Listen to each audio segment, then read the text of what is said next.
재미에 죽고 재미에 사는 시집과 그림책을 동시에 소개하는 팟캐스트 재미중독자 청취자 여러분 안녕하세요. 저는 빗도. 저는 이책입니다. 와.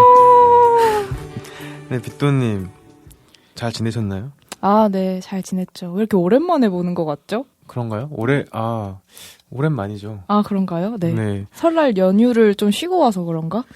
그런 것 같아요. 네. 푹 쉬고 나니까 네.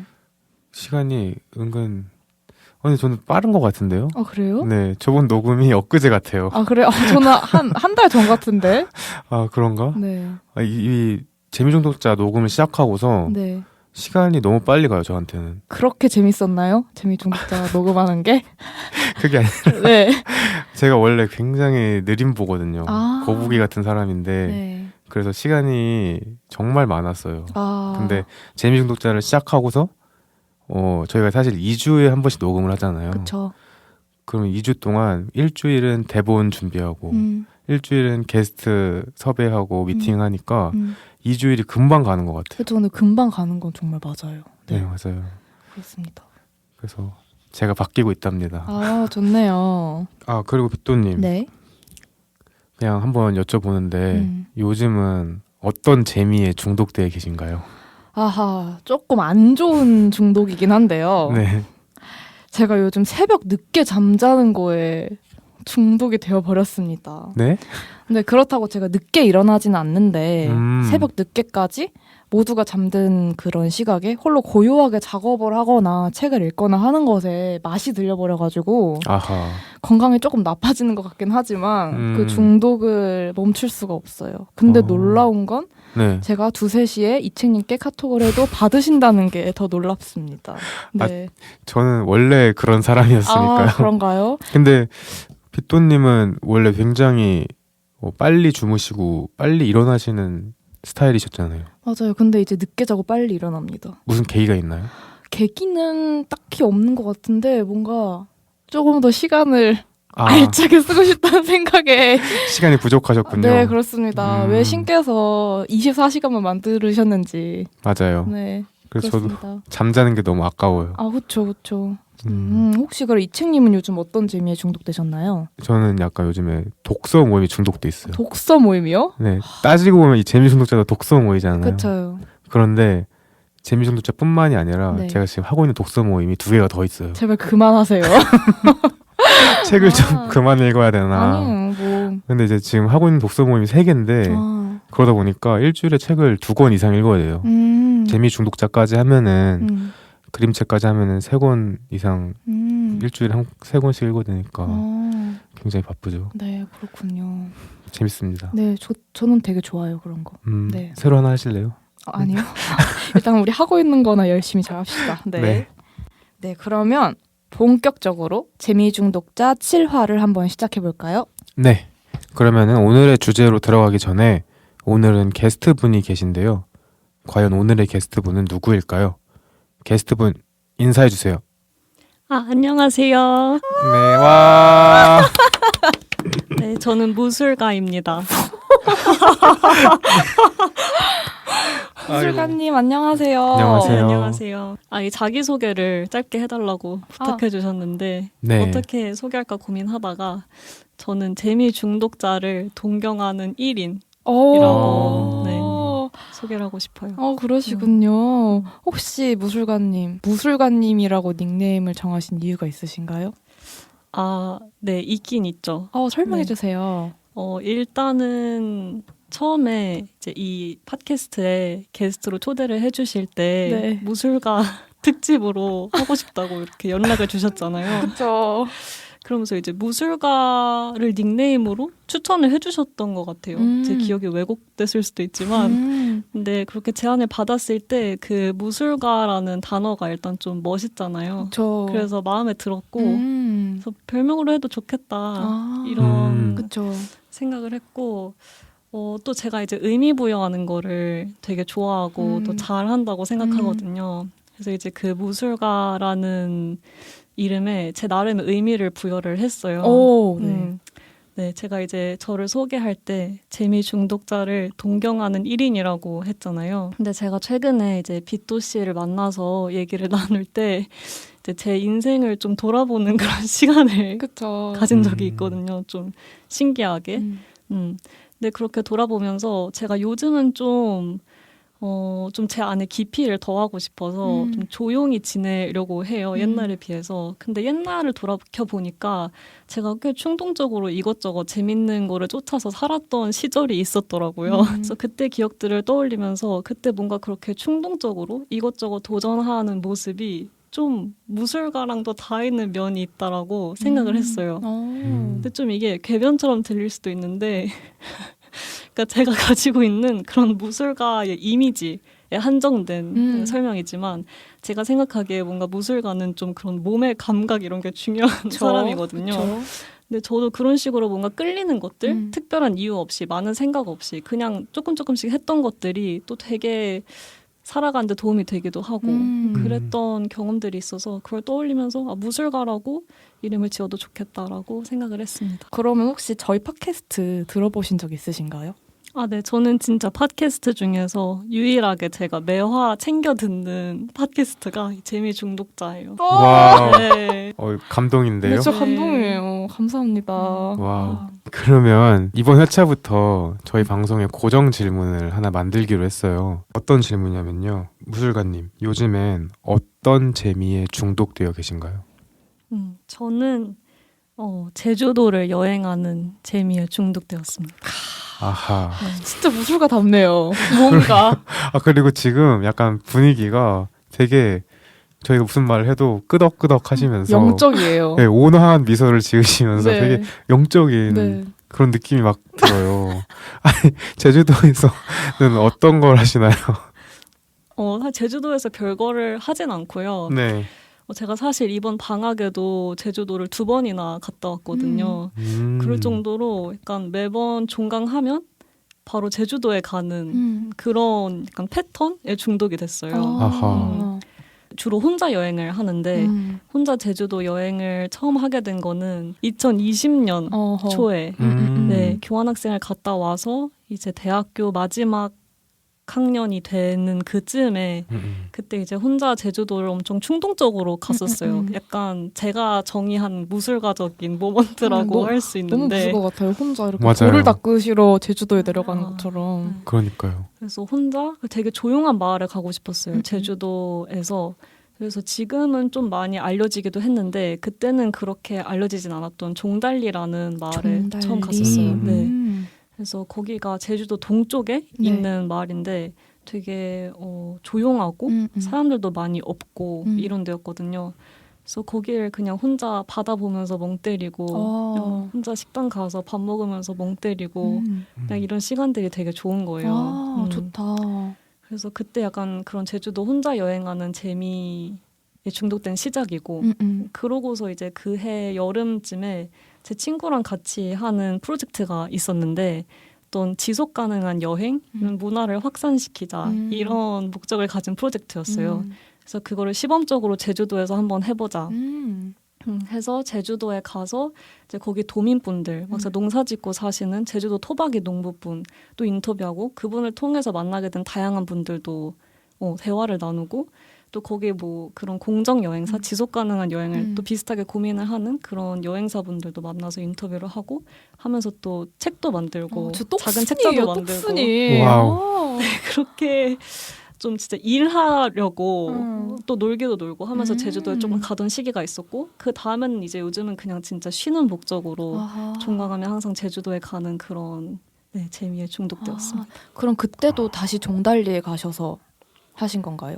그때는 그 부근이죠. 평대리, 종달리, 세화 이런 쪽 가서 주로 사람들 만나고 했습니다. 좋습니다. 아니 기획력이 아주 끝내줘요. 그러니까요.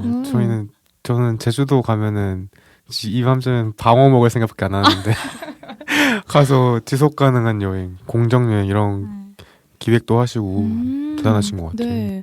네, 좋습니다. 그럼 오늘의 주제 소개로 넘어가 보겠습니다. 여러분은 제주도의 재미에 중독된 무술가님과 함께하는 재미중독자 7회를 듣고 계십니다. 네, 빗돈님, 오늘의 주제가 뭐죠? 네, 오늘의 주제는 나에게로 떠나는 여행입니다. 와우.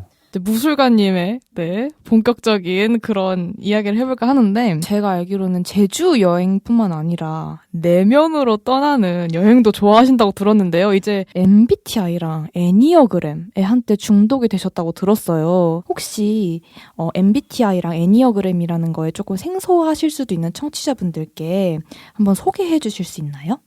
아, 네. 제가 이제 뭐 이런 성격 검사 이런 거에 전문가는 아니지만 이제 굉장히 관심이 많았던 사람으로서 제가 아는 선에서 간단히 설명을 드릴게요. 네. 사실 MBTI는 이제 요즘 워낙 핫하죠. 너무 핫하잖아요. 그래서 사실 여기저기서 콘텐츠로도 많이 쓰이고 꼭 MBTI 직접적인 MBTI는 아니더라도 되게 다양한 방식으로 성격 테스트들을 많이 하시는 것 같아요. 그렇죠. 맞아요. 근데 이제 저는 이 MBTI 다음 유행으로 좀 애니어그램을 밀고 싶어서 이 아이템을 들고 나왔죠. 또 저희 팟캐스트가 성지순례의 그런 팟캐스트가 되는 거 아닌지 기대해 보면서 한번 소개를 들어보겠습니다. 네. 그래서 MBTI 같은 경우는 많이들 아시겠지만 그 이제 사람이 외향적인지 내향적인지 따라서 EI 구분을 하고 그다음에 직관적인지 아니면 좀 더 현실 관찰하는 그런 거에 관심이 있는지에 따라서 NS로 구분을 하고 그다음에 좀 더 사고 중심적인지 아니면 감정 중심적인지에 따라서 TF로 나누고 그다음에 좀 더 인식적인 측면이 강한지 아니면 좀 더 판단하고 빠르게 결정하고 이런 게 강한지에 따라서 JP 이렇게 나누잖아요. 그렇죠. 네. 근데 이제 애니어그램을 제가 오늘 좀 집중적으로 얘기를 하려고 제가 애니어그램 책도 샀거든요. 아 근데 진짜 제가 오늘 카페에서 사전에 먼저 만났는데 주술사처럼 두 권을 가지고 이렇게 읽고 계시더라고요. 마치 마법을 읽듯이. 네, 진짜. 네. 제가 사실 저보다 더 애니어그램에 푹 빠져있던 친한 언니가 있어요. 근데 이제 그 언니에게 물어봤어요. 애니어그램 책 읽고 싶은데 추천해줄 수 있냐. 그래서 이 책만큼 자세한 책이 없다. 해가지고 이제 이 책을 구매하게 됐고 제가 오늘 이 녹음까지 다 읽진 못했지만 앞으로 좀 두고두고 읽으려고. 저건 다 읽을 수가 없어요. 저거는 제가 고등학교 때부터 거시경제학 책 정도의 두께로. 맞아요. 네. 요거는 진짜. 네. 책 혹시 제목 소개해 주실 수 있나요? 아, 네. 책 제목은 애니어그램의 지혜고요. 정말 두꺼워요. 정말 크고요. 진짜 약간 타로집에 가면 있을 법한. 네. 그리고 지금 무술가님이 이걸 잡는 이 손짓도 너무 신뢰성이 있고요. 네, 진짜 무술가 같아요. 네. 네, 소개 부탁드립니다. 네. 돈 리처드 리소와 러스 허드슨이 지은 책입니다. 네, 혹시 참고하고 싶으신 분들은 네, 찾아서 읽으시라고. 네, 책 표지 사진 같은 거 제가 이제 댓글로 첨부해 드릴게요. 네. 좋습니다. 네, 그래서 이제 애니어그램은 그 기원이 되게 오래 돼 있어요. 되게 전통이 있답니다. 네. 그래서 이 저자에 따르면 되게 여러 고대 전통의 영적 지혜에 뿌리를 두고 있다고 해요. 영적 지혜. 근데 여기 이제 현대 심리학이 접목되어서 발전한 게 애니어그램이라고 합니다. 그래서 사실 저도 처음에 이 애니어그램 접했던 게 진짜 옛날에 어렸을 때 외할머니가 잠깐 약간 상담 이런 걸 공부하신 적이 있었어요. 그때 이제 애니어그램 테스트를 저희 엄마 아빠를 시키셨었거든요. 해보라고. 네. 역사 뿌리가 있어요. 심지어 가족까지. 네, 그래서 저도 이제 어렸을 때 그냥 대충 해봤던 기억이 있어요. 그 애니어그램 테스트를. 그러다가 이제 한참 지나가지고 이제 한창 약간 나는 누구인가 이런 거 이제 고민할 때 이제 성인이 되어서 다시 시작하셨군요. 그리고 이제 다른 사람들을 이해하고 싶고 되게 궁금하니까 다른 사람들이 그래서 그럴 때 이제 좀 더 본격적으로 애니어그램에 관심을 갖게 됐던 것 같아요. 네. 그래서 애니어그램 자체를 이제 좀 간단하게 소개를 해드리면 이게 무려 수천 년 동안 기독교, 불교, 이슬람 중 특히 수피즘, 유대교 이런 정말 다양한 종교에 의해서 축적이 되어 왔대요. 이 애니어그램의 지혜가. 그래서 참 이 종교 분파를 가리지 않는 그런 성격 테스트라고 볼 수 있고 MBTI랑 조금 다른 거는 MBTI는 좀 더 긍정적이에요. 뭔가 아하. 사람을 보는 시선 자체가 좀 너는 이런 특징이 있고 이런 게 너의 강점이다. 물론 단점도 보여주긴 하지만 좀 더 그런 느낌이거든요. 네. 그래서 사람들이 좋아하는 것 같기도 해요. 약간 나는 이런 성격이라는 거를 좀 더 정당화할 수 있는 그런 근거로 쓸 수 있으니까. 근데 이제 애니어그램의 경우에는 MBTI보다는 좀 더 우리 안에 어두운 부분들을 집중해서 보게 하는 그런 테스트거든요. 암흑의 주술사 같은 느낌이네요, 지금. 네. 너의 본질을 알라. 그러니까 구술 같은 느낌 두고. 네. 근데 이런 구분도 이제 그 언니가 저한테 해줬던 것 같아요. 이런 얘기도. 근데 그게 되게 인상적이었거든요. 선배님이시네요. 그쵸. 애니어그램 선배님이라고 할 수 있죠. 그래서 이 애니어그램은 이 애니어가 아홉이라는 뜻의 그리스어고요. 이 그림이라는 뜻의 그라모스에서 파생을 해서 애니어그램이래요. 9가지 그림인가요? 네. 그러니까 쉽게 얘기하면 인간의 성격을 크게 9가지 유형으로 분류를 하는 그런 것이죠. 그래서 이 분류 방식도 좀 다양하게 얘기를 할 수 있기는 한데 일단은 크게 또 3가지 갈래로 나눌 수 있어요. 이 9가지 유형을. 네, 그래서 본능 중심의 8번, 9번, 1번 유형, 감정 중심의 2번, 3번, 4번 유형, 또 사고 중심의 5번, 6번, 7번 유형 이렇게 나눠서 볼 수가 있고요. 또 그 안에서도 어떤 본능이 강한지 따라서 또 3가지 층위가 있고요. 각 유형별로. 또 각 유형별로 이게 애니어그램이 이렇게 원이 있고 이렇게 1번부터 9번까지 쭉 그려져 있는 그런 형태거든요. 이 도형이. 그래서 그 양쪽에 자기 유형 양쪽에 있는 다른 유형들을 날개로 가져요. 그래서 예를 들어서 1번 유형일 경우에는 그 1번 옆에 2번이라는 숫자랑 9번이라는 숫자가 있으면 1번 유형의 2번 날개, 1번 유형의 9번 날개 이런 식으로 자기 날개 유형도 있고 상당히 9가지 유형이라고는 하지만 그 안에서 또 세부적으로 되게 많이 갈라지는 네, 그런 테스트입니다. 딱 들었을 때 사실 9가지 유형이라고 하셔서 MBTI는 2의 4승에서 16가지 유형이나 되는데 애니어그램은 9가지밖에 안 돼? 라고 생각을 했거든요. 근데 들어보니까 이 9가지 중에서도 또 날개를 달고 거기서 3가지로 또 나뉘고 이런 식으로 하면 진짜 오히려 더 구체적인 그런 암흑의 심리 속에 숨겨진 암흑의 세계를 볼 수 있는. 네. 무술관님, 제가 지금 애니어그램을 처음 들어서 약간 이해했는지 확인받고 싶어가지고 질문을 하는데요. 이게 애니어그램 9가지 유형이 있고 본능, 감정, 사고 이 3가지 주 유형이 있고 네. 그리고 그쵸.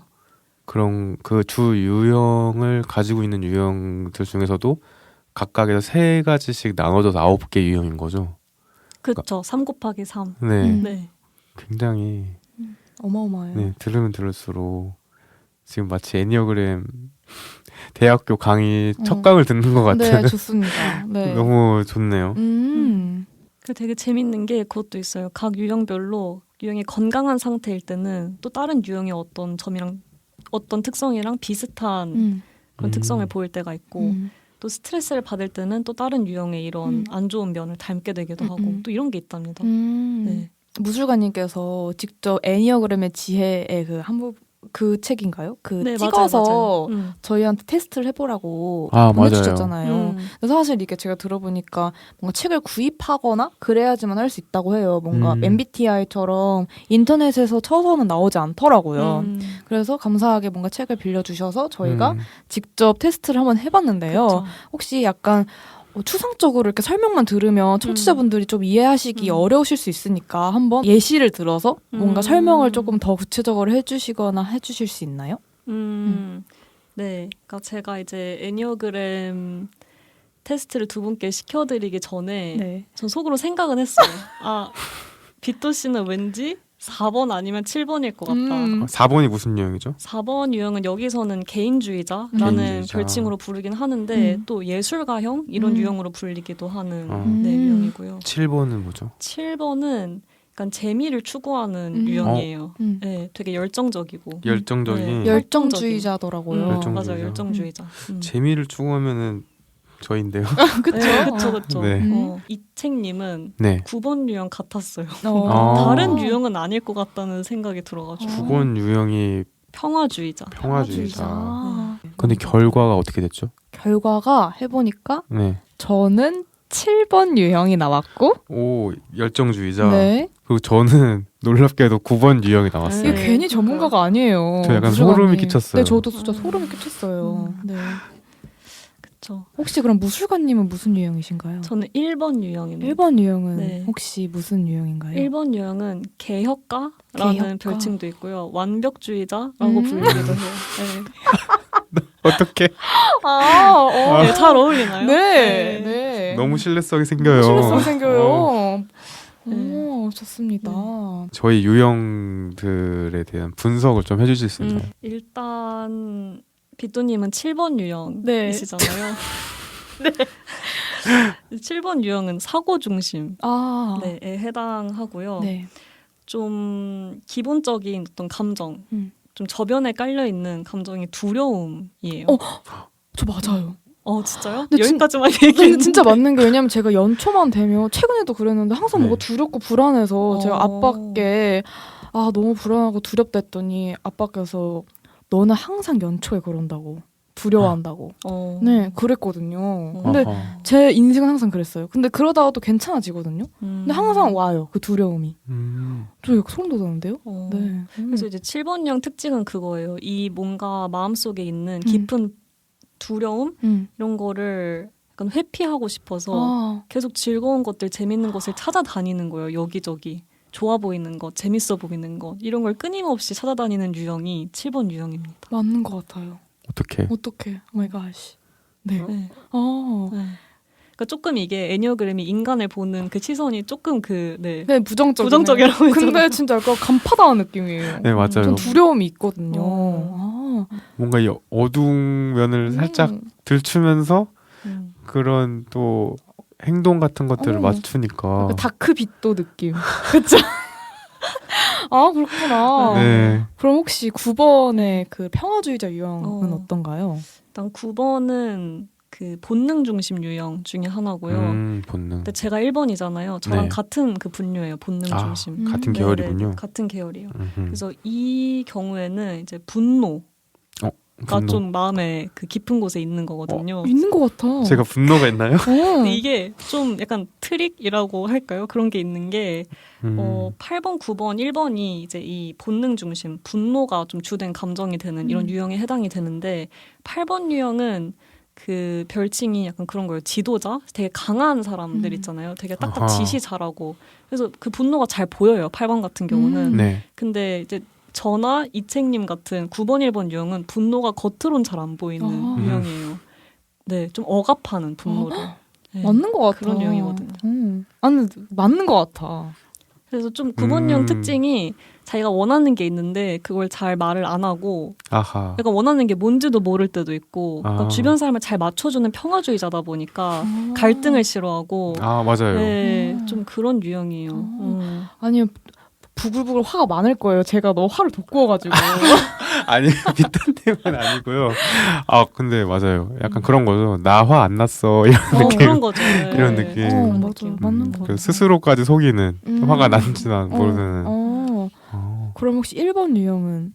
1번 유형은 좀 주변 사람들이나 세상에 대한 분노가 많은 유형인 것 같아요. 근데 맞는 것 같아요. 그래가지고 사회적인 지속 가능한 그런 것도 뭔가 본능에 따라서 사실 뭔가 하신 거잖아요. 그렇죠. 그런 면도 있죠. 그래서 그런 거를 근데 막 이렇게 화를 낸다기보다는 좀 속으로 억압하고 약간 속으로 다른 사람들 은근히 판단하고 약간 비판적인 속으로 비판적인 이런 좀 무서운 유형이에요. 저 두려워요. 저 두려워요. 네. 근데 이제 1번 유형이 좀 건강해지면 좀 사람이 이제 성장을 하면 성숙되어지면 또 이제 주변 사람들을 수용하게 되고 수용적인 사람이 된대요. 그래서 이런 약간 발전 방향도 같이 제시를 해주고 있는 책이에요. 이게 근데 그러면 이제 약간 다크한 부분을 건들지만 그거에 따라서 어떻게 너가 극복하면 되냐라는 해결책도 주는 그런 유형, 그런 검사네요. 네, 맞아요. 그렇구나. 그래서 자신의 성격 유형으로부터 자유로워지는 게 그 목적이래요. 이 애니어그램 테스트. 네. 그럼 약간 저 같은 경우는 이 두려움에 대해서 자유로워지는 게 건강한 그쵸. 뭔가 발전 방향인 거구나. 맞아요. 저는 억압된 화에 대해서 자유로워지는. 그거를 건강한 방식으로 표출한다거나. 그러면 무술가님 1번 유형 같은 경우는 어떤 거가 목표인 거죠? 저는 이제 수용이요. 다른 사람들 좀 있는 그대로 인정하고 제가 판단한다고 했으니까 나 자신도 그렇게 인정해주고. 힙합 댄스 이런 거 한번 배워보는 거 어때요? 저요? 네, 크럼프 이런 게 분노를 표출하는 그런데 약간 그런 거 한번 해보세요. 크럼프라니. 네, 좋은 것 같아요. 네, 생각해 보겠습니다. 네. 그리고 무술가님께서 또 저희의 궁합? 네, 맞아요. 을 또 알아봐 주셨대요. 그 또 팟캐스트 할 때 어떤지. 지금 막 전보러 온 것 같아요. 네, 저 사실 이걸 하고 싶어서 이걸 가져온 거죠. 아. 네, 두 분의 그 궁합을 보고 싶어서. 네. 저도 한 번도 안 들어봐가지고 저 너무 기대가 돼요. 맞아요. 사실 이 7번, 9번 조합이 저희 엄마 아빠 그 조합이거든요. 진짜 기분 나쁘네요. 왜 기분 나쁘시죠? 그럼 7번, 9번이 결혼하면 1번 유형을 낳는 건가요? 충격적이네요. 네, 네. 지금 온 가족이 있는 거네요. 그쵸, 그러네요. 진짜 딱 저희 가족의 약간 축소판? 대박이다. 제 동생 유형은 지금 여기 없지만. 네. 하여튼. 아버지께서. 아버지가 7번이시고. 제가 아버지네요. 네, 맞아요. 반대로 됐죠? 그죠. 약간 그런 것 같기도. 네. 근데 이게 그럴 수가 있는 게 7번이랑 9번이 좀 흔히 보이는 조합이래요. 워낙 그 조합이 좋아가지고 서로 밸런스가 잘 맞아서 주변에 많이 있는 조합이라고 해요. 그래서 제가 찾아봤는데 이제 제가 한때 애니어그램에 푹 빠졌을 때 그 애니어그램 인스티튜트이라는 사이트가 있거든요. 네. 거기서 이제 각 유형별로 꽤 상세한 설명들을 웹페이지에 통해서 공개를 해주고 있고 또 그것뿐만이 아니라 내가 다른 유형으로 어떻게 나 스스로를 착각할 수 있는지 이런 것들로 나와 있고 또 제일 재밌는 거는 그 유형이 다른 유형과 어떤 관계성을 갖고 있는지 이런 게 특히 재밌거든요. 그래서 그걸 엄청 찾아봤던 때가 있었어요. 저랑 제 주변 사람들 막 이렇게 관찰하면서. 도대체 그 인스티튜트를 만든 사람은 얼마나 애니어그램에 중독된 걸까요? 그러게요. 네, 전문가시겠죠? 네. 아무튼 그래서 7번, 9번 같은 경우는요. 근본적으로 둘 다 좀 긍정적이고 낙천적인 편이래요. 맞아. 그쵸. 맞아요. 그러니까 재미중독자시겠죠? 네. 근데 반대로 이걸 얘기하면 좀 삶이나 관계의 어두운 면, 부정적인 부분, 갈등은 좀 피하려는 면모가 두 분 다 있으시대요. 맞아요. 네, 그게 좀 공통점인 거죠. 맞아요. 근데 대체적으로 좀 낙관적이잖아요. 그래서 본인에 대해서나 좀 삶에 대해 행복감을 잘 느끼는 유형들이래요. 저 맞아요. 맞아요. 그래서 좀 약간 그런 건 거죠. 좋게 잘 넘어가고 잘 재밌게 살자. 약간 이런 유형인 거죠. 대박이다. 그래서 재밌는 사람들이라고 하고요. 두 유형 다. 거창하게 말했는데 결국 재밌는 웃긴 놈들. 네, 이 부분이 되게 인상 깊었어요. 실제 그 애니어그램 인스티튜트에 있던 표현을 제가 이제 직역한 건데 평범한 것들도 즐겁게 만드는 재주가 있는 그런 유형 조합이래요. 너무 저 극찬인데요? 딱 재미 중독자에 맞는 그런 조합 아닐까요? 지금 너무 기분이 좋아요. 캐치프레이즈로 해도 되겠어요. 캐치프레이즈 어떻게 해요? 평범함도 재미있게. 좋은데요? 평범함도 재밌게. 그래서 이제 두 사이의 관계를 보면 그래도 아무튼 다르긴 다르단 말이에요. 두 유형이. 그쵸. 이런 비슷한 점도 많이 공유를 하는데 좀 7번이 좀 더 적극적이고 자기 확신이 있는 편이에요. 9번보다. 그래서 무엇을 하는데 좀 주도적인 편. 빗돈님이. 많은 것 같아요? 맞아요. 그래서 이제 빗돈님이 좀 새롭고 흥미로운 것들 이렇게 마구 펼쳐 놓으면 이제 이책님이 좀 더 안정감 있게 그걸 받아주고 무게감을 잡아주는 그런 밸런스가 되게 좋은. 주변에 저 받아주는 사람이 이 책밖에 없어요. 나 감당을 못해. 너무 네, 9번 특징이 되게 잘 받아준다는 거예요. 누구든. 감사합니다. 그래서 화가 많으셨나요? 제가 저 화 안 났어요. 네. 네, 그렇죠.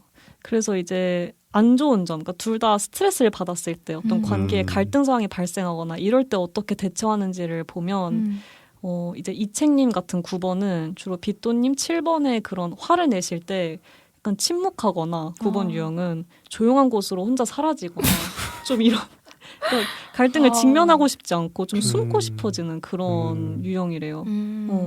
그래서 그런 불만 같은 거 잘 얘기 못하고 오히려 이제 7번 유형은 좀 그때그때 얘기는 할 수 있는데 이게 좀 깊이 있게 그 어려움을 해결하는 종류의 것이라기보다는 그때그때 그냥 짜증나면 짜증나는 거 막 얘기하고 그런 미안합니다. 그런 유형이라고 해요. 아하. 네. 아하. 그렇다고 합니다. 감사합니다. 아주 분석이. 네. 화를 내게 하면 안 되겠네요. 잠적할 것 같아요. 아, 저요? 네. 갑자기 어느 날 네, 연락이 안 돼. 감사합니다.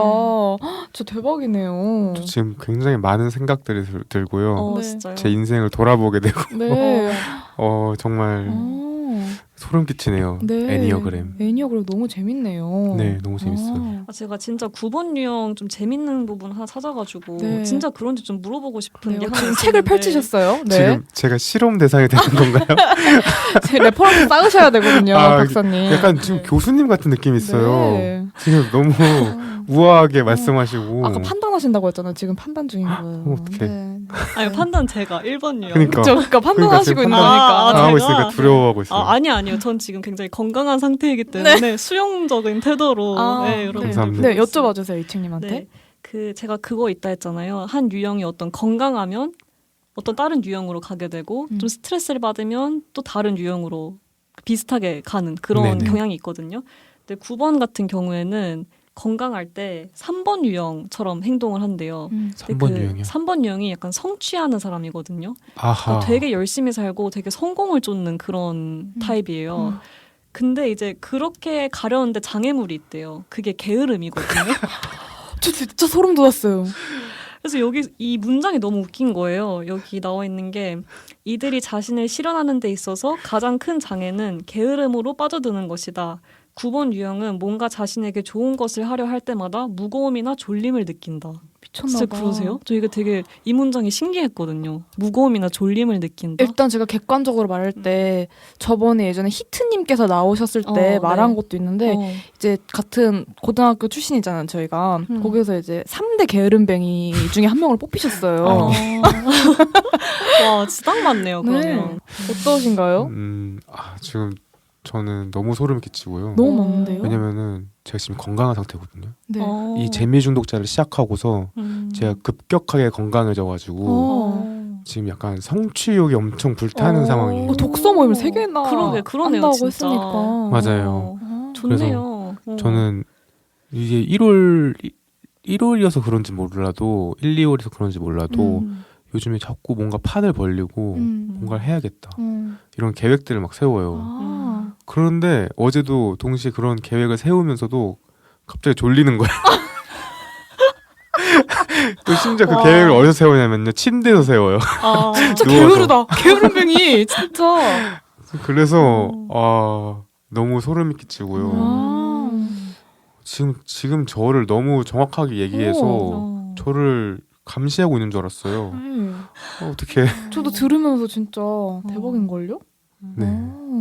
맞습니다. 정확해요. 근데 지금 다행인 건 건강한 상태이신 거다. 네. 그렇죠. 다행이네요. 건강하다고 하니까 뭔가 위안이 되네요. 좋네요. 그렇구나. 네. 그러면은 저희 갈 길이 멀죠. 네. 그러면 이번 회차는 나에게로 떠나는 여행이라는 주제로 메인 코너인 책냄새 킁킁으로 넘어가 보겠습니다. 책냄새 킁킁.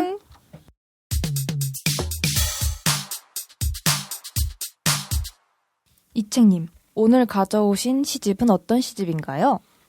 네, 제가 오늘 가져온 시집은 조혜주 시인의 우리 다른 이야기 하자입니다.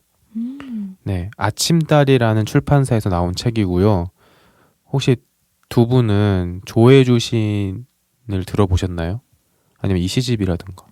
아니요. 저도 들어본 적 없습니다. 이렇게 생긴 시집인데요. 되게 예쁘네요. 시집이 예뻐요. 맞아요. 이게 아침달이라는 몇 년 안 된 출판사에서 나온 시집인데 이 출판사의 시집의 특징이 되게 예뻐요. 네, 예뻐요. 네, 디자인도 예쁘고 그래서 꼭 한번 시집으로 보시면 좋을 것 같고 우선 두 분이 시인님을 잘 모르신다고 하니까 작가 소개로 먼저 시작을 하겠습니다. 네. 조혜주 시인은 2019년 아침달 출판사를 통해 시집 우리 다른 이야기 하자를 출간하며 작품 활동을 시작하셨습니다. 출판사나 신문지에서 몇 개의 작품으로 시인을 선정하는 걸 등단이라고 하잖아요. 그 등단이라는 루트를 거치지 않으시고 조혜주 시인은 단독 시집을 출간하는 형식으로 세상에 처음 작품을 내보이셨습니다. 그래서 한국에서 등단이란 단어는 아직까지 시집 출판이나 독립문예지의 작품 발표로 시작하는 것을 포함하지 않는 개념이에요. 그래서 조혜주 시인님은 이 등단이라는 단어의 의미가 좀 더 확장되길 원하신다고 어떤 인터뷰에서 말씀하셨어요. 2020년 한국예술창작 아카데미 차세대 예술가로 선정되셨고 2021년부터는 최백규 시인과 함께 문학광장 글틴에서 시 게시판 멘토로 선정되어서 인터넷에서 청소년들이 업로드하는 시에 코멘트를 달아주시는 일을 하고 계십니다. 그러면 한번 시를 낭독하고 이야기를 나눠볼까요? 네, 낭독 부탁드릴게요. 네. 이것 하나. 조혜주. 이번 겨울에 스페인으로 일주일 정도 여행을 갈 거예요. 몇 마디라도 미리 배워가는 게 좋을까요? 내가 말하자 그는 좋은 방법이 있다고 한다. 사진이나 그림을 휴대폰에 많이 저장해 두는 것이 좋다고 한다. 구구절절 설명할 필요 없이 휴대폰을 꺼내어 손가락으로 가리키면 되니까.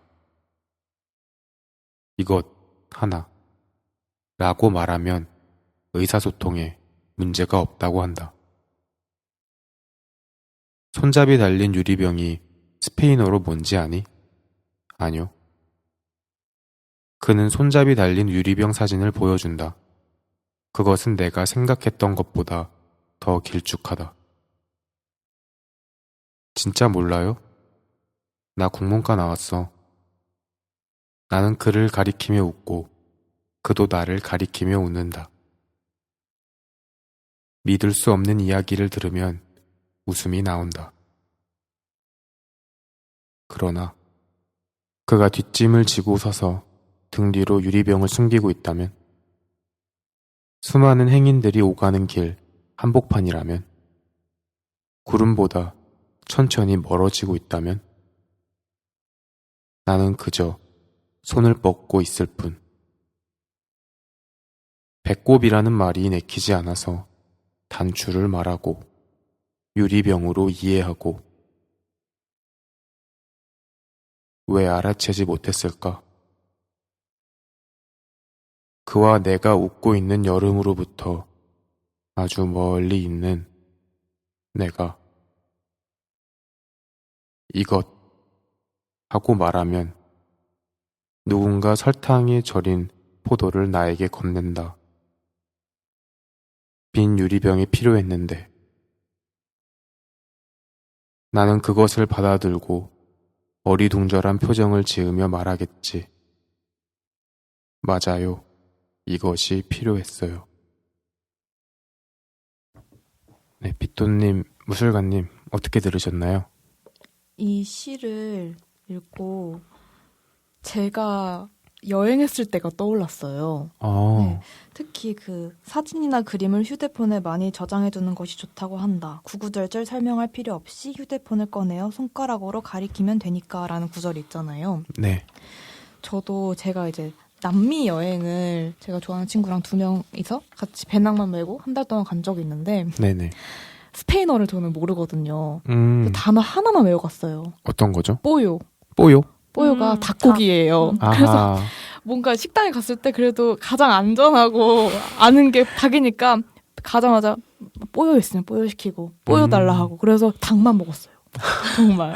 오. 그러니까 좋은 아이디어가 이렇게 있는데 사진 보여주면서 이거 이렇게 물어보면 되는데 저는 바보처럼 뽀요만 친구랑 같이 많이 먹었던 그러게 기억이 나서 네네. 뭔가 되게 재밌었던 그런 시였습니다. 그때 여행 기억이 많이 나셨나 네, 보네요. 여행 기억이 많이 났어요. 우술가님은 어떠셨어요? 저는 좀 어두운 얘기를 할 것 같은데. 네네, 괜찮아요. 네네. 괜찮아요. 얼마든지. 네, 저는 이 시의 느낌이 좀 쓸쓸하다. 아하. 그쵸. 쓸쓸한 정서가 느껴졌어요. 그러니까 이 시가 되게 산문 같은 느낌으로 문장들이 꽤 길잖아요. 네. 그래서 약간 소설 읽듯이 읽는 느낌도 있었던 것 같은데 읽으면서 제가 한때 되게 사람들과 소통하는 것이 되게 어렵구나 라는 걸 되게 강하게 느꼈던 시기가 있었거든요. 그래서 인생은 다 역시 혼자 사는 거구나. 맞아요. 우린 다 각자만의 세계에 갇혀서 살아가는 거구나. 맞아요. 라는 걸 느낀 적이 있었어요. 그때가 떠오르더라고요. 그렇죠. 어떻게 보면 소통에 대한 이야기를 하고 있는 거기도 하니까요. 이 시에서. 네, 맞아요. 네. 약간 쓸쓸함을 느끼셨다. 네. 그랬군요. 이채님 그러면 나에게로 떠나는 여행이라는 주제에 맞춰서 이 시를 선정하신 이유가 있으신가요? 우선은 표면적으로 봐도 여행하는 상황이잖아요. 근데 이제 여행 가기 전에 준비할 것에 대해서 그와 대화를 나누는 게 시의 주 내용이죠. 그렇죠. 그래서 떠나기 전에 떠남에 대해 이야기하면서 즐거워하는 두 사람의 모습을 그런 아득한 과거로 그리고 뭔가 현지에서의 나의 초점을 두며 끝나는 게 이 시의 내용인데요. 어쩐지 이런 구성이 뭔가 오늘의 주제인 나에게로 떠나는 여행과 닮아 있다고 느꼈어요. 네, 여행 가기 전에 이야기했던 것들이 불현듯 생각이 나서 여행지에서 나를 갑자기 발견하게 되는 저는 그런 내용으로 이해를 했거든요. 아, 그렇군요. 그래서 이 시를 선정하게 됐습니다. 아, 네, 좋습니다. 이 시를 읽고 뭔가 좋았던 문장이나 그런 게 있나요? 아까 얘기했던 그런 감상에서 좀 이어서 얘기를 해보면 네. 그 구름보다 천천히 멀어지고 있다면 나는 그저 손을 뻗고 있을 뿐. 이 부분이 저는 제일 좀 기억에 남아요. 그러니까 저는 이 시를 좀 소통에 집중을 해서 봤는데 나는 왜 알아채지 못했을까? 이런 부분도 나오잖아요. 네. 네, 이제 그 여행을 같이 준비하고 있는 두 사람이라고 이제 이책님이 얘기를 해주셨는데 네. 그 두 사람이 서로 얘기하고 있을 때는 몰랐는데 사실 우리는 구름보다 천천히 멀어지고 있었다. 전 이렇게 읽혔어요. 그 부분이. 뒤돌아서 생각해 보니까. 그래서 아까 얘기했던 것처럼 그런 사람 사이의 소통이 완벽하게 이루어질 수 없다는 것을 깨달았을 때 그런 외로움 이런 것이 저는 이 구절에서 느껴졌던 것 같아요. 구름보다 천천히 멀어진다는 부분이 뭔가 되게 답답하기도 하고 되게 천천히 멀어지고 있는 그 모습이 그리고 손을 그냥 뻗고 있는다라는 것도 상대가 잡아주지 않잖아요. 그냥 그쵸. 뻗고 있는 거잖아요. 그 부분에서 뭔가 그 한계 같은 걸 느꼈던 것 같아요. 소통의 한계. 그렇죠. 이 시가 앞부분은 되게 농담처럼 이렇게 이야기를 하면서 그랑 농담처럼 얘기를 하면서 막 웃고 가리키면서 웃잖아요. 근데 그런 장면이 있다가 그러나 하면서 분위기가 바뀌게 되는데 뭔가 그런 의문들이 떠오르고 비유가 나오다가 왜 알아차리지 못했을까까지 가면은 되게 은연중에 그와 내가 좀 이제는 멀어진 상황이라는 게 느껴지기도 하고 이 마지막 부분에서 그와 내가 약간 멀어진 게 암시됐지만 그래도 여행지에 가서 똑같이 행동을 하잖아요. 이것이라고 하면서 그때 예전에 그가 말해줬던 방식으로 빈 유리병을 가리키는데 실제로는 설탕에 절인 포도가 담긴 유리병을 주죠. 그렇죠. 저는 이 마지막 부분이 또 인상적이어서 이 시를 고르기도 했어요. 보통 그렇게 잘못된 걸 갖다 주면은 죄송한데 다시 갖다 달라고 하거나 아니다라고 표현하는데 마지막에 맞아요. 이것이 필요했어요. 이런 식으로 끝나는 게 되게 인상적이었는데 그러면은 이 부분에 이어서 두 분께 약간 여쭤보고 싶은 질문이 있었는데요. 제가 원했던 것이 소통이 안 맞아서 다른 거를 누군가 건넸을 때 여행지에서 그때 이렇게 얘기할 수 있을지. 만약에 누가 이거 했는데 이거 하면서 설탕에 절인 포도를 주잖아요. 그럼 네. 땡큐 하면서 일단 그 포도는 먹고 네. 다른 사람한테 물어봅니다. 네. 원래 원하는 거가 필요하니까. 그러니까 약간 옆에 있는 사람한테 적어 줄 수 있어. 약간 포도는 그렇게 먹고 감사해 그냥 줬으니까. 약간 저는 그럴 것 같아요. 그러시군요. 네. 혹시 무술가님은? 근데 저도 약간 비슷한 것 같긴 한데 저 호의를 잘 거절하지 않는 편이거든요. 맞아요. 근데 이게 호의가 아니라 네. 그러니까 이게 가게에서 산 것 같거든요. 그러니까 이거를 구매를 해야 되는 상황인 거예요. 또 돈을 내야 되는. 그럼 좀 달라지죠. 애매하죠. 그런가요? 그러니까 내가 빈 유리병을 사러 갔는데 빈 유리병을 달라고 이거 했는데 포도가 든 유리병을 준 거예요. 나는 그런 거예요? 저는 그렇게 이해했어요. 그러니까 소통이 빈 유리병이 필요했는데 그게 들어가 있는 걸 줬다.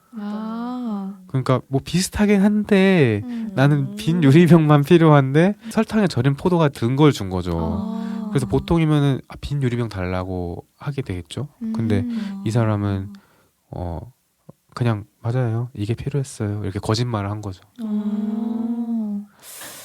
이책님은 어떠실 것 같으세요? 저는 약간 그렇게 저도 약간 그 무술가님처럼 해석을 했어가지고 그랬는데 일단 시도는 해볼 것 같아요. 약간 현실적으로 그러면 맞아요. 이것이 필요했어까지는 못 말할 것 같고 이렇게 고개를 흔들면서 아니라고 표시를 할 거고 그래도 소통이 안 되면 그냥 살 것 같아요. 왜냐면은 빈 유리병이 필요했으니까 먹고 비우면 되죠.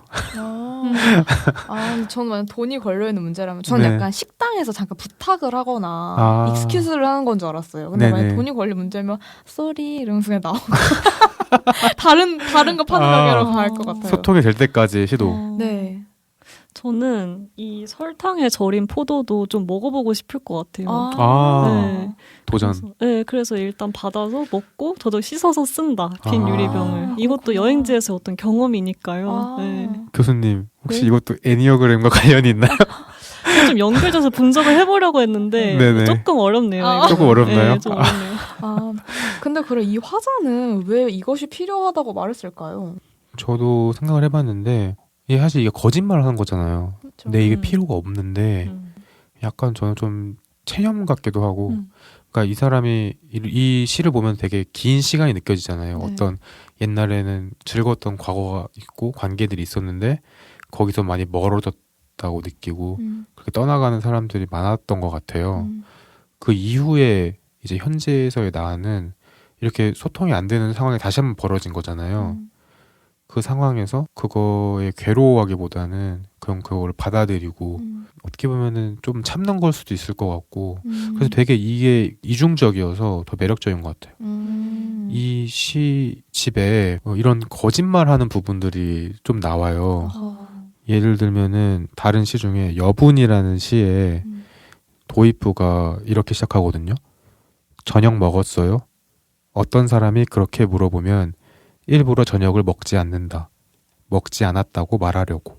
뭐 이런 식으로 이야기를 한다든지 마지막에 송이 씨는 무엇을 좋아하나요? 그 사람이 물었을 때 어떻게 대답하면 좋을지 몇 가지 생각해 둔 것이 있다. 이런 식으로 약간 거짓말 한다거나 뭔가 진심이 아니어도 일단 대답을 준비해 놓는 거죠. 그런 게 완전 진정한 소통이 안 될 거를 좀 아니까 그걸 약간 받아들이고 나를 보호하는 방식으로 그렇게 살아가는 사람이 떠올랐던 것 같아요. 네, 시는 각자의 말하기 방식을 지키면서도 시집이라는 공간을 통해서 다른 사람과 만날 수 있는 자리가 될 수 있는 게 가장 큰 매력인 것 같아요. 라고 조혜주 시인님이 인터뷰에서 말씀하셨는데요. 시는 읽는 독자도 시인의 말하기 방식을 경청하면서 자신이 듣는 방식을 발견하고 나와 시인 그리고 작품 너머의 사람들까지도 만날 수 있는 뭔가 이런 일종의 여행 같은 게 아닐까라는 생각이 들었어요. 네, 여러분 조혜주 시인님의 우리 다른 이야기 하자를 읽으시면은 이게 묘하게 그런 내면으로 떠나는 여행을 하실 수도 있을 것 같습니다. 네, 좋습니다. 감사합니다, 이책님. 네.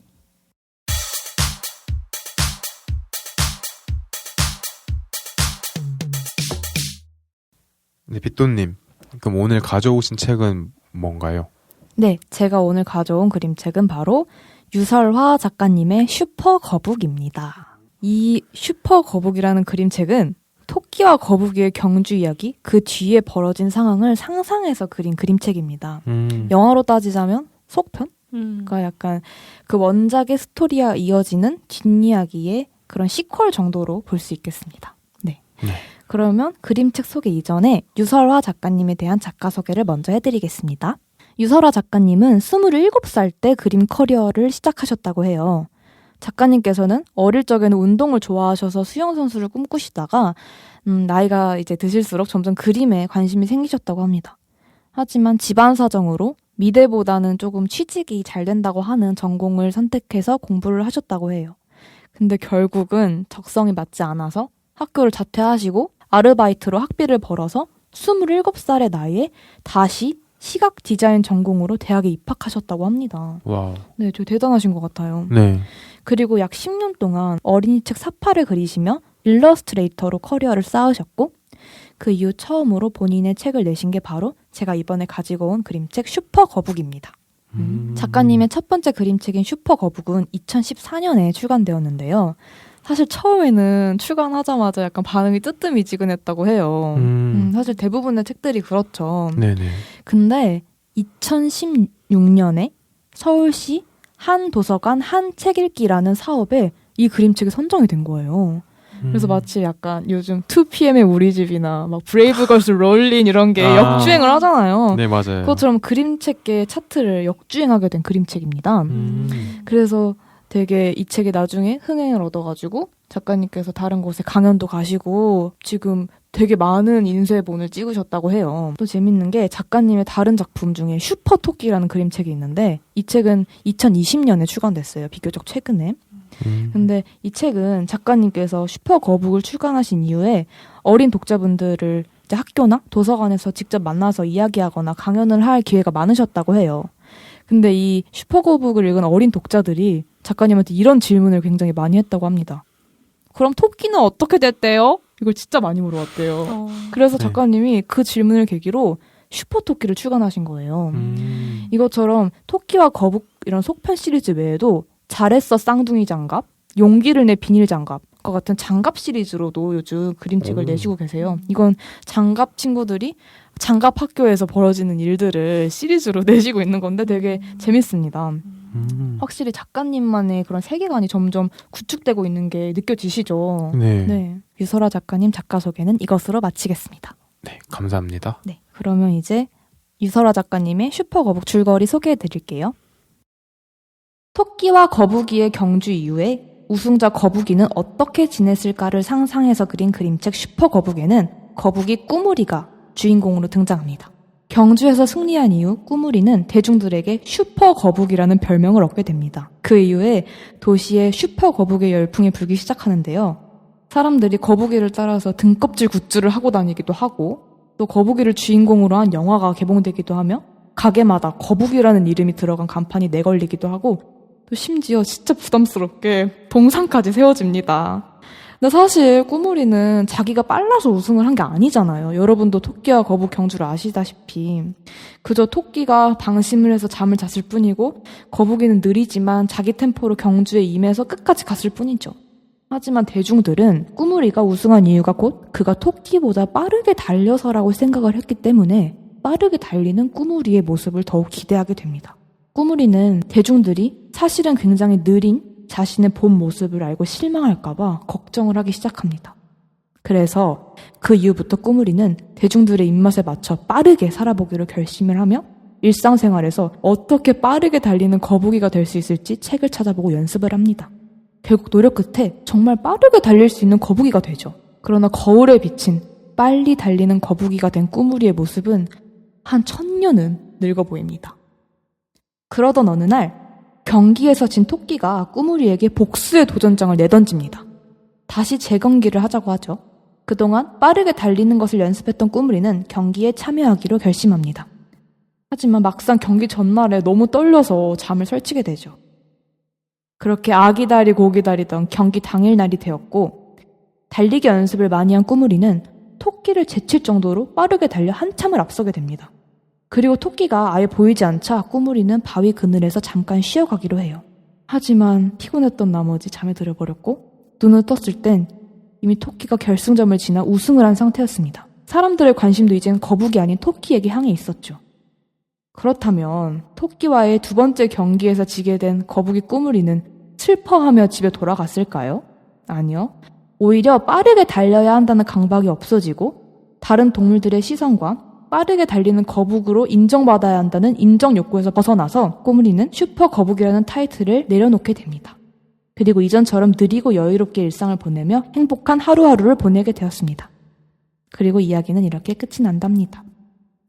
네, 설명 감사합니다. 이 작품을 선정하시게 된 이유가 있을까요? 우선 저는 나에게로 떠나는 여행이라는 주제를 듣자마자 막연하게 길이라는 단어가 머릿속에 떠오르더라고요. 그리고 뭔가 길에서 경주를 펼치는 우리 모두가 잘 알고 있는 토끼와 거북, 그 뒷이야기를 그린 이 유설아 작가님의 슈퍼 거북을 다루면 좋겠다라는 생각이 곧바로 들어서 되게 본능적으로 고른 책입니다. 그리고 인생을 살아가는 것이야말로 나를 찾아 또 나에게로 떠나는 여행의 한 과정이지 않을까 싶어요. 작가님께서 인터뷰에서 이런 이야기를 하시더라고요. 어떤 사건에 대해서 실패나 좌절이라고 빠르게 이름 붙이지 말자. 모든 사건에는 양면성이 있다. 꼭 부정적이기만 하지 않을 거다.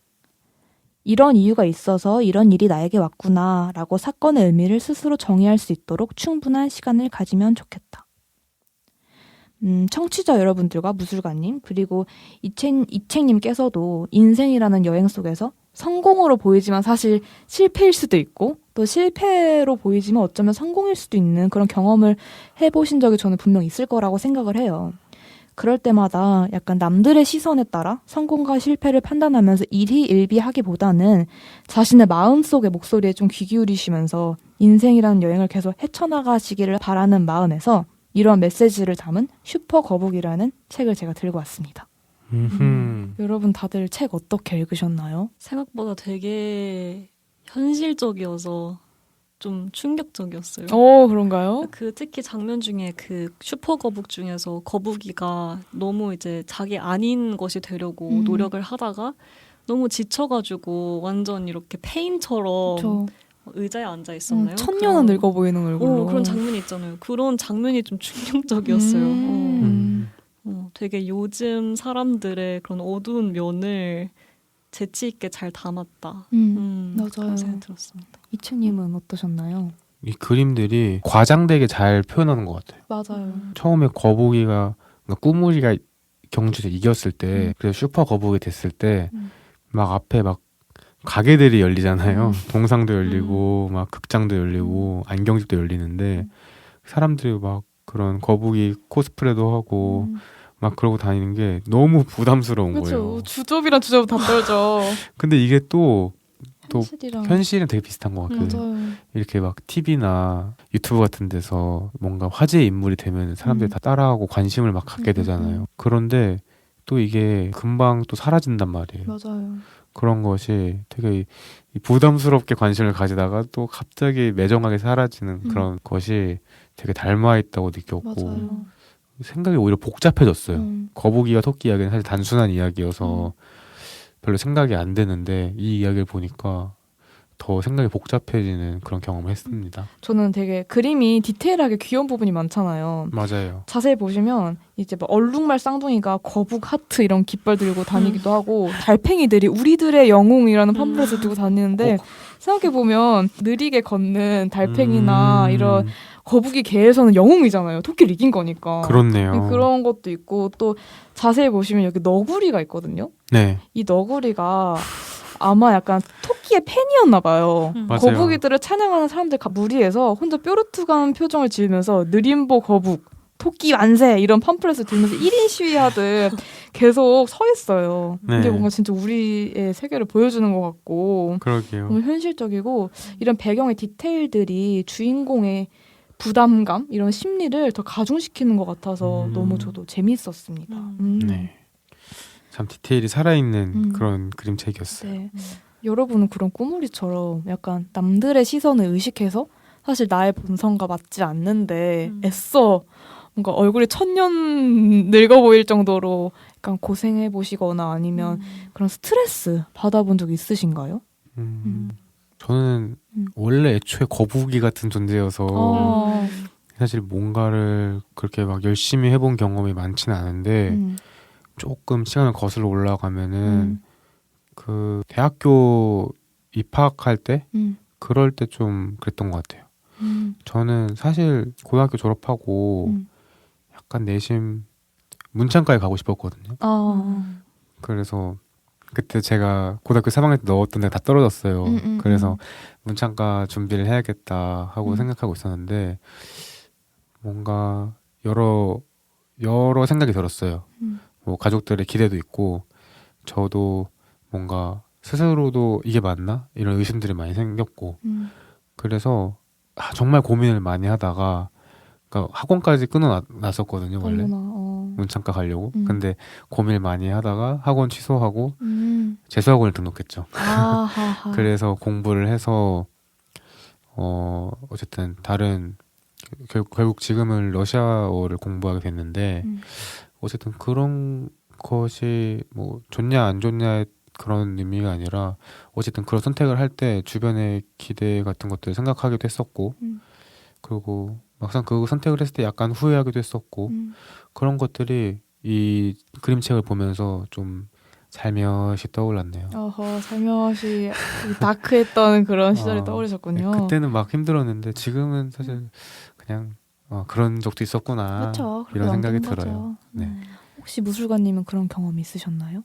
저는 되게 공감이 많이 됐던 것 같아요. 네, 저는 사람들 시선을 되게 많이 신경 쓰는 편인 것 같고 네, 그래서 이런 식으로 뭔가 내가 한 번 잘했는데 그걸로 인해서 사람들이 나에게 어떤 기대를 하게 되면 그 기대를 계속해서 내가 뭔가 만족시켜야 될 것 같은 계속 그 좋은 이미지를 유지하고 싶은 그런 스트레스도 많이 받는 편이고 해서 네, 되게 공감을 많이 했던 그림책이에요. 저는 사실 스트레스를 받았다라기보다는 지금 와서 생각하면 약간 남들이 하라고 해서 한 거가 조금 그거 말고 딴 거 해볼 걸 이런 후회 아닌 후회가 드는 게 오히려 있는 것 같아요. 예를 들어서 저희 고등학교 때 이제 운동을 하나씩 하게 했잖아요. 네. 근데 생각해보면 저는 운동이랑 악기를 하나씩 하게 했는데 저는 기타랑 테니스를 그렇게 적극적으로 하고 싶어 했던 것 같진 않아요. 근데 뭔가 부모님도 그걸 뭔가 추천해 주셨고 기타를 치시는 가족 구성원들이 있어서 해보라고 권유를 하셨고 했는데 그래서 꾸역꾸역 3년을 했어요. 근데 저는 약간 그게 좀 후회돼요. 제가 조금 더 마음에 가는 걸 할 걸. 여러 가지 시도해볼 걸. 왜 그렇게 약간 시선을 의식해가지고 그게 좋아 보이니까 그거 하라고 했을 때 따라만 했지? 약간 그런 게 후회돼서 결국은 지금은 저 하고 싶은 것만 합니다. 네. 지금은 네. 재미 중독자가 되셨죠? 네, 재미 중독자가 되었습니다. 별로 남의 시선을 의식해서 좋을 건 없는 것 같아요. 그렇죠. 그렇네요. 그리고 누군가는 슈퍼거북의 거북이 꾸물이를 보고 우리 본성대로 살아야 하는 것이 맞나라고 해석을 할 수도 있는데 유설아 작가님께서 당부를 하시길 거북이는 거북이답게 느리게 살고 토끼는 토끼답게 빠르게만 살아야 한다는 걸 강조하신 게 아니라 이게 자칫하면 다양성을 인정하지 않는 게 될 수도 있잖아요. 빠르게 달리고 싶은 거북이가 있을 수도 있는 거고 느리게 다니는 토끼가 있을 수도 있는 거고 그래서 단지 작가님은 이런 사회적 통념을 이야기하기보다는 자기 안에 가지고 있는 그런 고유한 특성이나 자신의 리듬에 한 번 더 귀 기울여 보라는 의미에서 이런 책을 만드셨다고 합니다. 그렇군요. 네, 그렇습니다.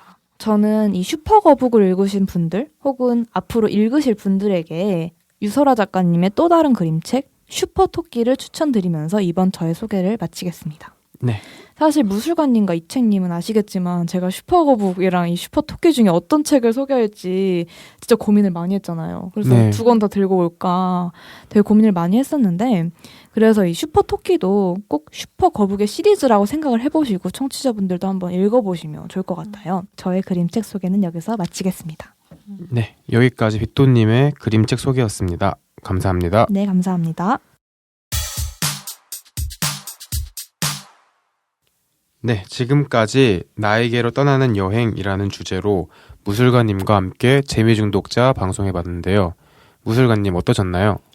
네, 처음에는 좀 떨리기도 하고 했는데 또 막상 얘기를 시작하고 하니까 되게 재밌어가지고 사실 좀 더 오래 하고 싶은데 네, 이렇게 또 금방 가야 되는 게 아쉽네요. 그러니까요. 너무 애니어그램 설명 너무 재밌어서 맞아요. 네. 좀 푹 빠지게 됐어요. 네. 진짜 청취자분들도 한번 자기 유형을 알고 싶어 하실 것 같아요. 다들 한번 책 사서 해보시죠. 네, 해보시죠. 네, 해보세요. 네. 무술가님 오늘 함께 해주셔서 정말 감사합니다. 그리고 이미 많은 분들이 알고 계시겠지만 정규 방송 사이사이에 저 빗도가 쓴 글 그리고 이 책이 쓴 시 낭독이 올라가고 있으니까 낭독 방송도 많은 관심 부탁드립니다. 그렇다면 이제 우리 무술가님을 보내드리며 2주 뒤에 재미중독자 8화에서 만나요.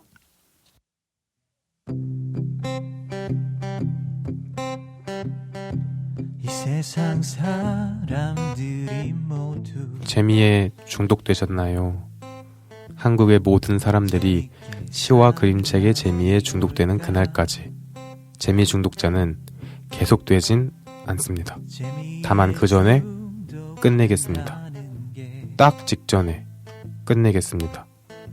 목표도 계획도 없이 오직 재미만 추구하겠습니다. 다음에 더 이상한 주제로 찾아뵙죠. 그럼 안녕. 안녕히 계세요, 용가리. 끝. 그대와 나 같이 중독돼봐요. 우린 재미 중독자.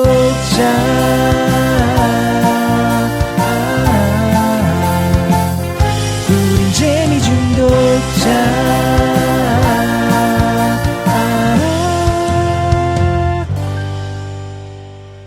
재미에 죽고 재미에 사는 재미중독자입니다.